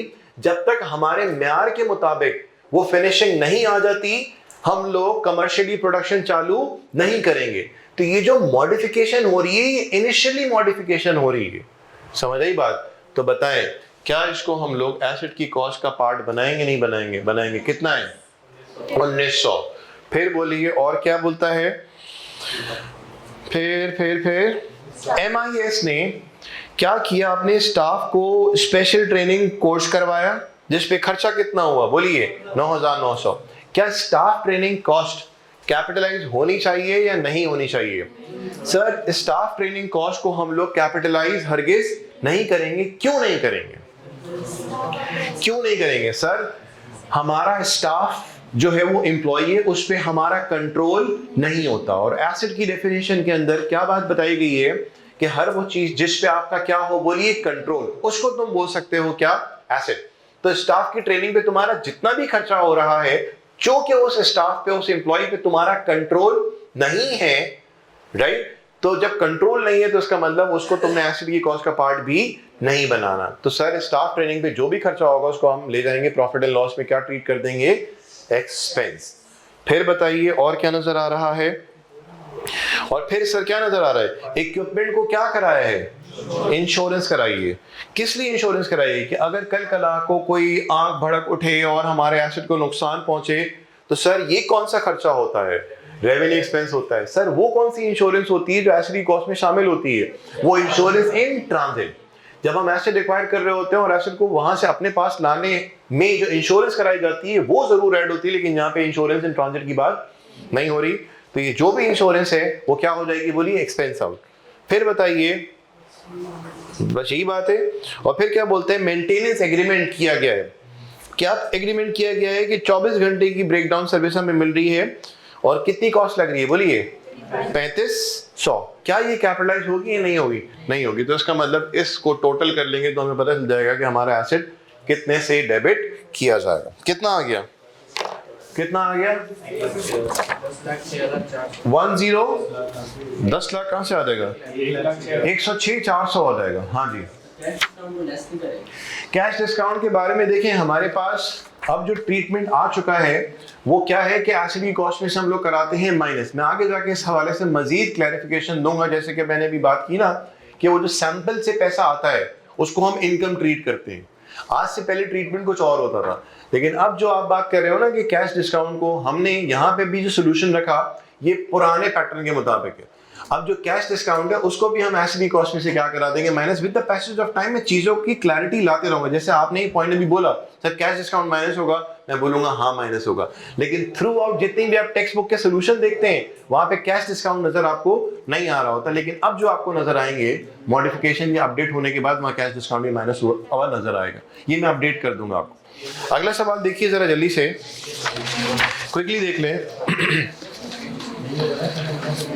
हाँ जी, मैं कैश डिस्काउंट के ऊपर बात करूंगा, ठीक है। पहले क्या ट्रीटमेंट था और अब क्या ट्रीटमेंट हो गया इसकी वजाहत में दे दूंगा। लेकिन बुक के अंदर जब आप सोल्यूशन देखेंगे तो आप बोलेंगे सर यही वाला सोल्यूशन है, और सोल्यूशन के अंदर जो अमेंडमेंट आई है वो मैं अपडेट करा दूं, उसकी फिक्र ना करें आप। अच्छा जी, इनिशियल कॉस्ट, अगला सवाल आ रहा है। परचेज प्राइस बताइए कैपिटलाइज होगा नहीं होगा? अपने पास प्लस माइनस करके हैंड आउट पे सॉल्व कर दीजिए। कितना प्लस होगा? 500। इंपोर्ट ड्यूटीज ऐड होगा, इंस्टॉलेशन ऐड होगा, fuel incurred when transporting the plant to the factory add हो जाएगा। Transporting the plant to factory, ये प्लांट को यूज करने में फ्यूल इस्तेमाल की नहीं हो रही, प्लांट को वहां से यहां तक लाने में, अपनी फैक्ट्री तक लाने में जो हमारा फ्यूल लगा है क्या हो जाएगा? ऐड हो जाएगा। एडमिनिस्ट्रेशन कॉस्ट ऐड नहीं होगी। जितनी भी हमारी जनरल एडमिनिस्ट्रेशन कॉस्ट होती है वो एसिड कॉस्ट का पार्ट नहीं बनता, क्योंकि एसिड हो या ना हो उन लोगों को हमने पैसे देने हैं। एडमिनिस्ट्रेशन के जो खर्चे हैं वो अपनी जगह होने हैं, इसका मतलब ये ऐड नहीं होना। स्टाफ पार्टी कि भाई वो नया सेट आया चलो भाई पार्टी करते हैं, जैसे होता है ना कि भाई आपने नया फोन लिया है या नई गाड़ी ली चलो पार्टी, तो यहाँ पे ये नहीं होगा कि वो हमारे पास एक नई मशीन दी है चलो जी पार्टी करते हैं। अगर ऐसे होने लगा तो हमारा एसिड कभी भी बुढ़ा नहीं होगा, हर वक्त हम पार्टियां करते रहेंगे और हमारा एसिड जो है वो बढ़ते चले जाएगा। तो अभी तक नजर आया एडमिन कॉस्ट ऐड नहीं होनी, और क्या ऐड नहीं होना? स्टाफ पार्टी जो कराई ये भी ऐड नहीं होनी, स्टाफ ट्रेनिंग नहीं होनी। एडमिन कॉस्ट, स्टाफ पार्टी और ये जो स्टाफ ट्रेनिंग है ये हमारे कौन से एक्सपेंस है? रेवेन्यू एक्सपेंस है। Testing to ensure plant fully operational before start of production, ये इतनी देर से यही बात हो रही है, यानी कि कमर्शियल प्रोडक्शन स्टार्ट होने से पहले जितनी भी टेस्टिंग पे खर्चा होगा, सर हमने टेस्टिंग कराई नहीं हमारे म्यार के मुताबिक रिजल्ट आए, करो मॉडिफिकेशन। सर फिर टेस्टिंग की, रिजल्ट्स आए नहीं हमारे म्यार के मुताबिक, करो फिर मॉडिफिकेशन। जब तक हमारी टेस्टिंग का एंड रिजल्ट हमारे म्यार के मुताबिक या एक्सपेक्टेशन के मुताबिक नहीं आता, 1 2 4 5 10 दफा टेस्टिंग होगी, 10 दफा मॉडिफिकेशन होगी, जो भी खर्चा होगा यार ये खर्चा जरूरी है ताकि हम रिक्वायर्ड जो हमारी एक्सपेक्टेशन के मुताबिक आउटपुट है वो हासिल हो सके, तभी मॉडिफिकेशन हो रही होती है इनिशियली। तो मुझे बताइए, testing to ensure plant fully operational before start of production add होगा। Proceed from sale of sample and by product. Sir मैं आपको बताऊं पहले क्या होता था अकाउंटिंग ट्रीटमेंट के जो कॉस्ट लगती थी उसमें से प्रोसीड को कराया जाता था माइनस, जो नेट अमाउंट आता था उसको हम एसिड की कॉस्ट में करते थे शामिल। लेकिन अब इसने क्या किया, पुराने जितने सोल्यूशन देखेंगे आपको वो इन दोनों को नेट ऑफ कर रहा होता है, ठीक। लेकिन अब जो हमारे पास अपडेट आई है उसने ये कहा है कि जो कॉस्ट लगी उसको तो शामिल करो, और उस से जो प्रोडक्ट हासिल हुई थी उसको अगर तुम 2 पैसे में बेच भी देते हो तो बेच के जो हासिल कर रहे हो उसको तुम अब क्या करोगे, इनकम के तौर पे रिकॉर्ड करोगे एसिड की कॉस्ट में से माइनस नहीं करना। समझ आ रही है बात? तो बताइए 10980 ये क्या होगा? एसिड की कॉस्ट में शामिल होगा। फिर बताइए proceed from sale of sample, ये नहीं होगा, ये क्या होगा? इनकम ट्रीट होगा, इनकम ट्रीट होगा। फिर बताइए सर एडवर्टाइजमेंट की है ये of special bread to be made by the, sir advertisement ये बात की कॉस्ट है, एक्सपेंस आउट हो जाएगा। इनिशियल ऑपरेटिंग लॉसेस, सर हमने माल बना तो लिया लेकिन खरीदार नहीं है, बिक्री नहीं है। हम लोगों ने क्या किया, लेट्स सपोज वो जो भी लॉसेस हुए हमारे, क्या उसको एसिड की कॉस्ट का पार्ट बनना चाहिए नहीं बनना चाहिए? नहीं सर, इसका ताल्लुक एसिड की कॉस्ट से नहीं है।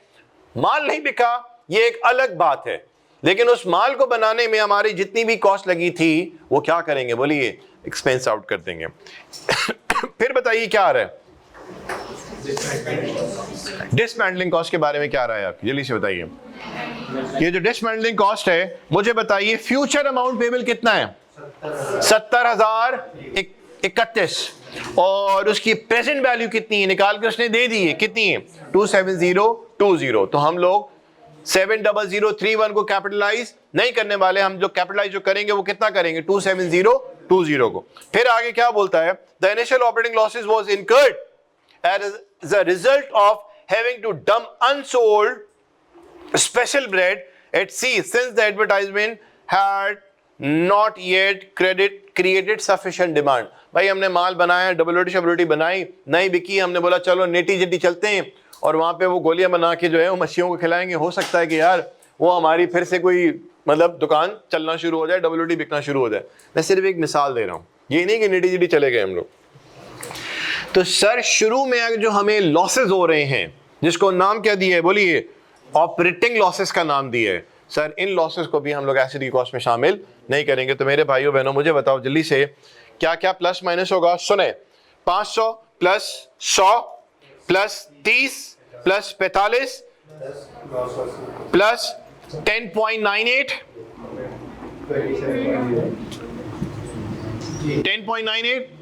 ठीक है जी, प्लस 27.02 इज इक्वल्स टू 7,13,000 यानी कि 713,000। ये वाली बात सबको समझ आ गई? कैलकुलेशन अभी तक सारा बोरिंग काम चल रहा है। हमारी अगली क्लास से सब्सिक्वेंट एक्सपेंडिचर शुरू होना है ना, फिर उसमें हमारा कोई रुकने वाला एलिमेंट नहीं है, ना कोई इतना थ्योरी वाला एलिमेंट है, ना ही कोई इतना बोरिंग एलिमेंट है। आगे बढ़िए जल्दी से, आइए पेज 7 पे आ जाओ बेटा, पेज 7 पे।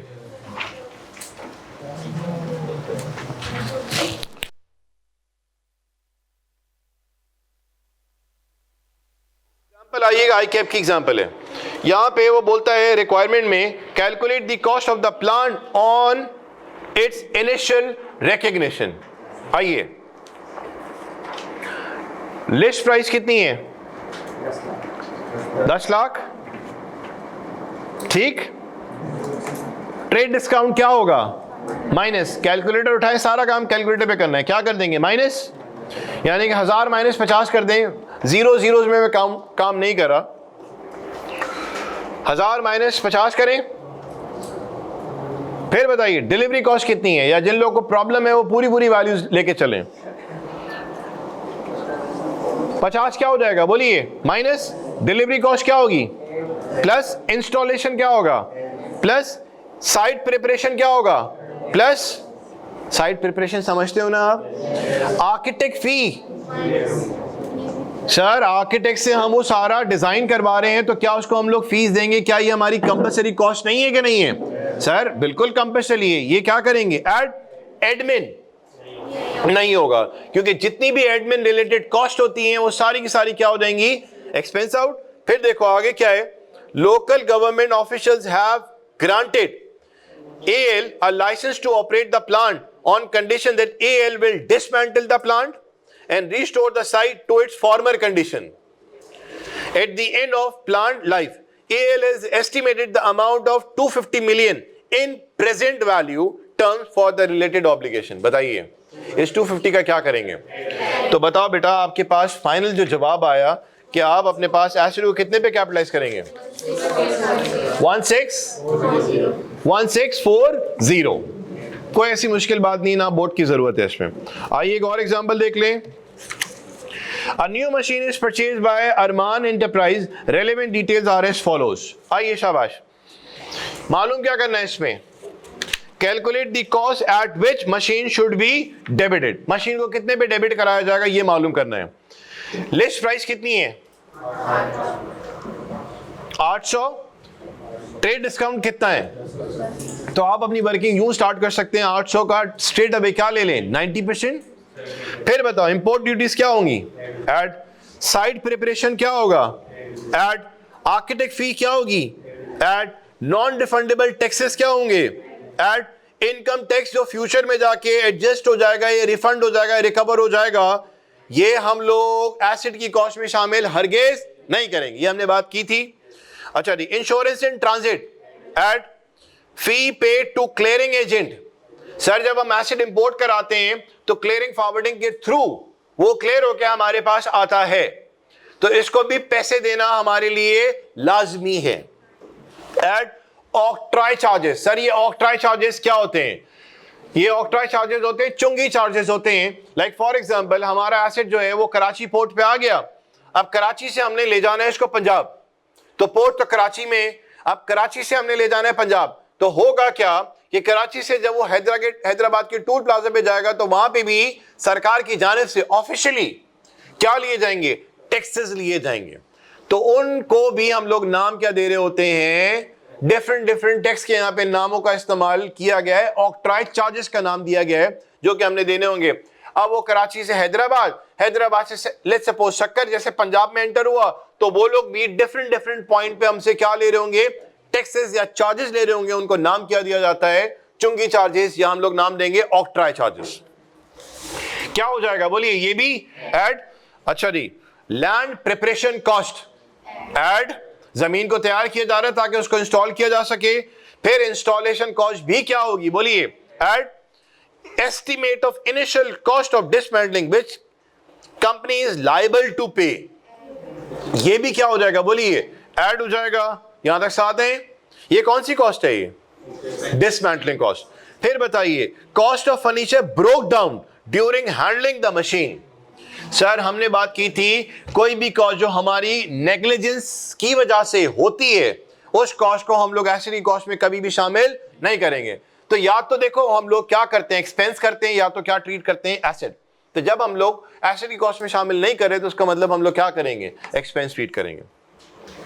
फिर बताइए इंश्योरेंस फॉर द ईयर नहीं होगा, licence fee for the year ये भी नहीं होगा, इनिशियल ऑपरेटिंग लॉसेस भी नहीं होगा, trial production cost, net of cell proceed of prototype sample. अब मुझे बताइए यहां पे, और इसके बाद आ रहा है हमारा एडमिन तो ऐड नहीं होना। ये प्रोटोटाइप वाली बात या प्री प्रोडक्शन टेस्टिंग वाली बात सेकंड लास्ट पॉइंट में नजर आ रही है, लेकिन यहां पे नजर आ रहा है हमारे पास कॉस्ट माइनस सेल्स।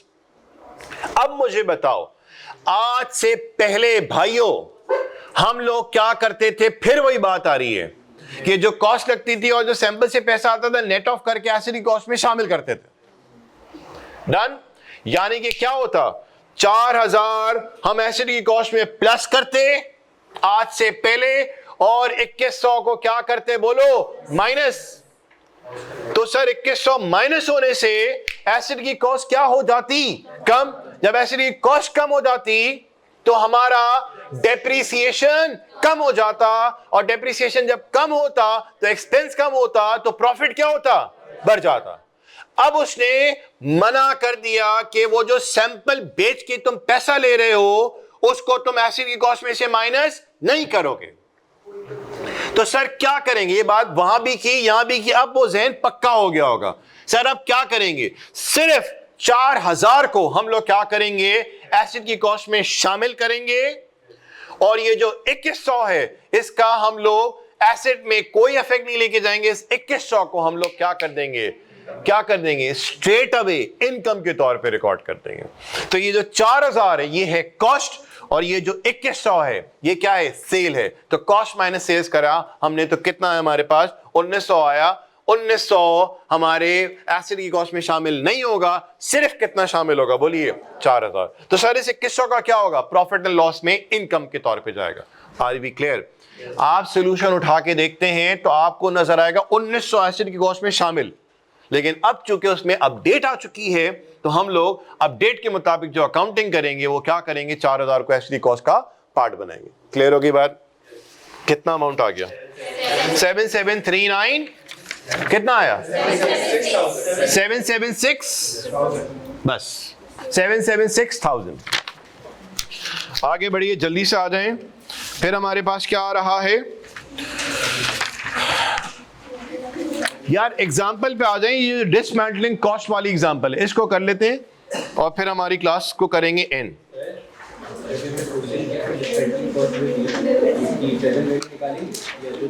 ये प्रेजेंट वैल्यू पे गिवन है, अगर फ्यूचर वैल्यू में गिवन होती तो फिर डिस्काउंट रेट और लाइफ की मदद से हम लोग निकालते। ये जो गिवन है ये प्रेजेंट वैल्यू गिवन है।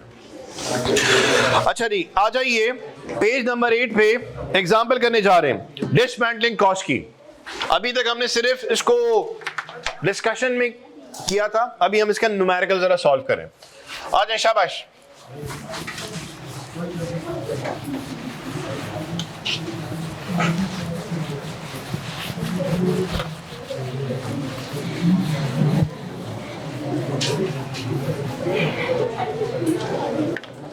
हमारी जो सही मायनों में अकाउंटिंग शुरू होगी, इसमें आपकी कंटिन्यूस इन्वॉल्वमेंट जो शुरू होगी अगली क्लासेस में। और अगली क्लासेस में हमारे पास सिवाय न्यूमेरिकल के और बड़े बड़े इलस्ट्रेशंस के और मजेदार काम जो है वो अगली क्लास में शुरू होना है। क्योंकि उससे पहले यार पता है क्या, मेरे लिए मैंने आपको बात बोली थी, बड़ा आसान होता पहली क्लास में मैं पीपीई की बात करता और मैं बोलता भाई ये हैंडआउट चलें, शुरू हो जाते हैं इसके सारे न्यूमेरिकल एरियाज में। और फिर जब हम न्यूमेरिकल कर रहे होते, कोई शख्स आपके पूछता यार ये पीपीई क्या होता है, यार इसको रिकॉग्नाइज कब किया जाता है, अगर पुराना एसिड दे के नया एसिड लेते हैं तो क्या होता है, यार ये डिसमेंटलिंग क्या होता है, यार इसका ऑब्जेक्टिव क्या है, यार ये क्या पीपीई मतलब इसका स्कोप क्या है। अगर हमारे पास इनके जवाब नहीं होंगे, हम सिर्फ अगर न्यूमेरिकल सॉल्व कर रहे होंगे तो उसका मतलब हम कर तो रहे हैं काम, लेकिन हमें इसका बैकग्राउंड क्लियर नहीं। इस वजह से हमने तकरीबन 2-2.5 क्लास इसकी खजल ख्वारी में निकाली ताकि हमारे पास कुछ तो जवाब देने को मिल जाए, खाली ट्रीटमेंट नहीं, हमारे पास नॉलेज का भी होना जरूरी है। आप बताइए कौन सी एग्जाम्पल आ रही है ये डिसमेंटलिंग की? डिसमेंटलिंग की एग्जाम्पल है बस, बोले शाबाश।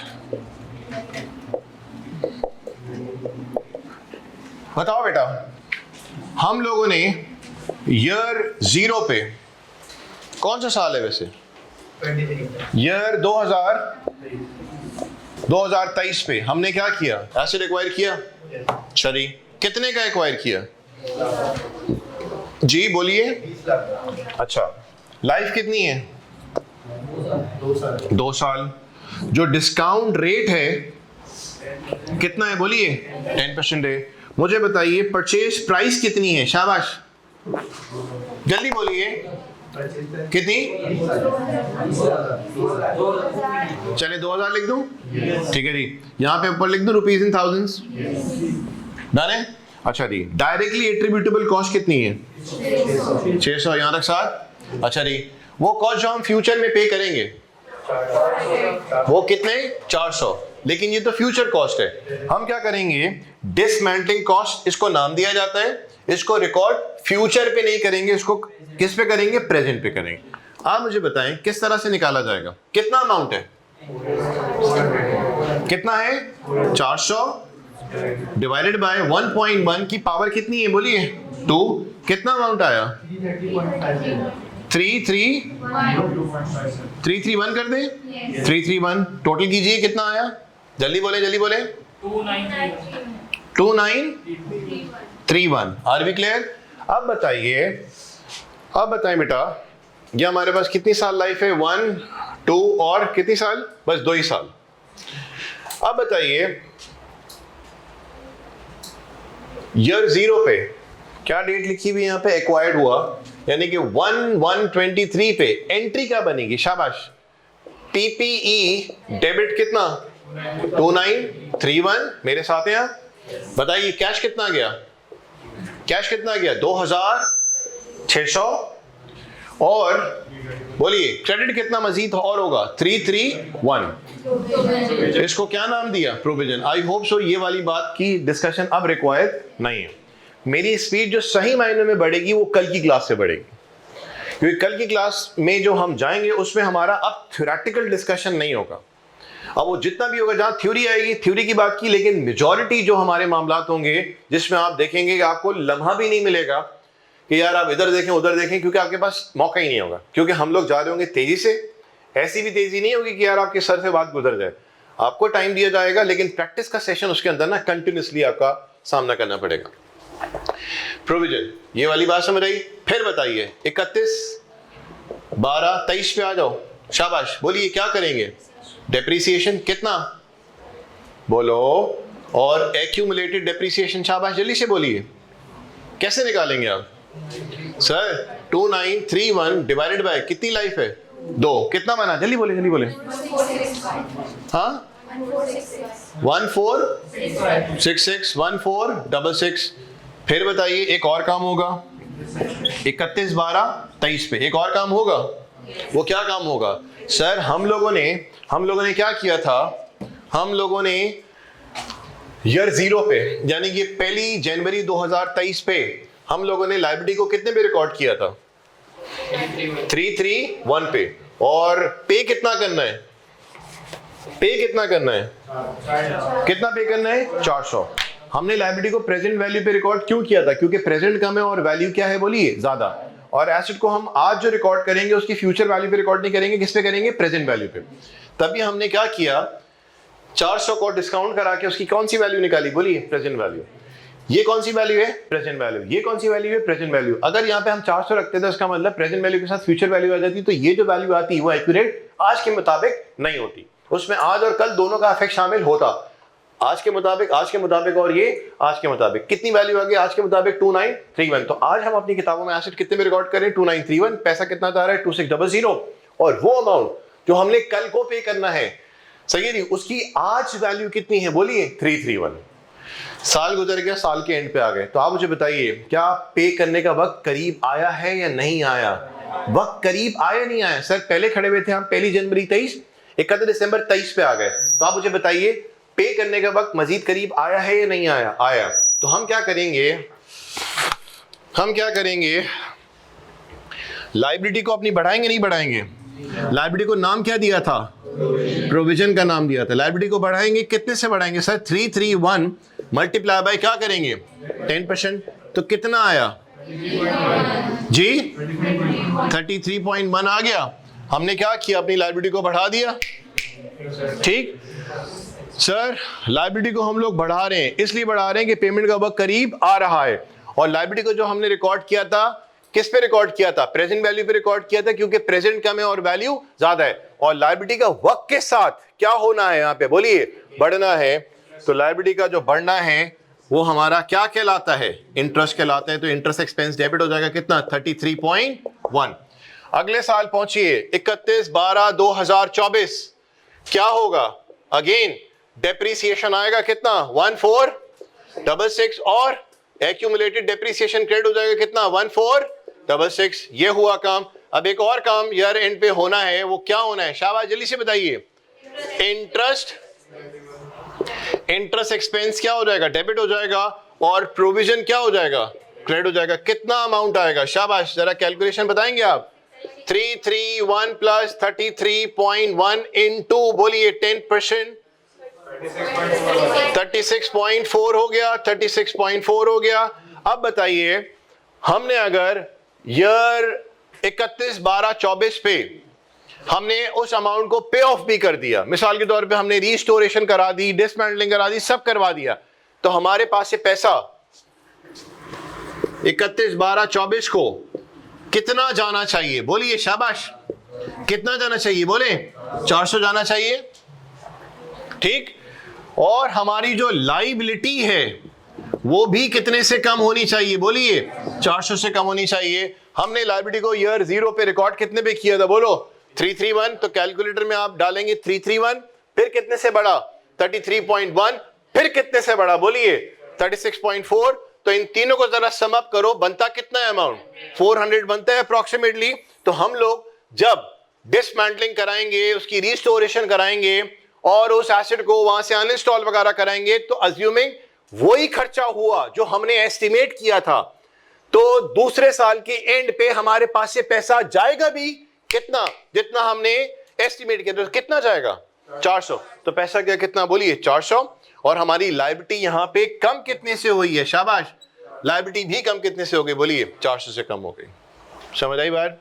जल्दी से कॉपी कर लें।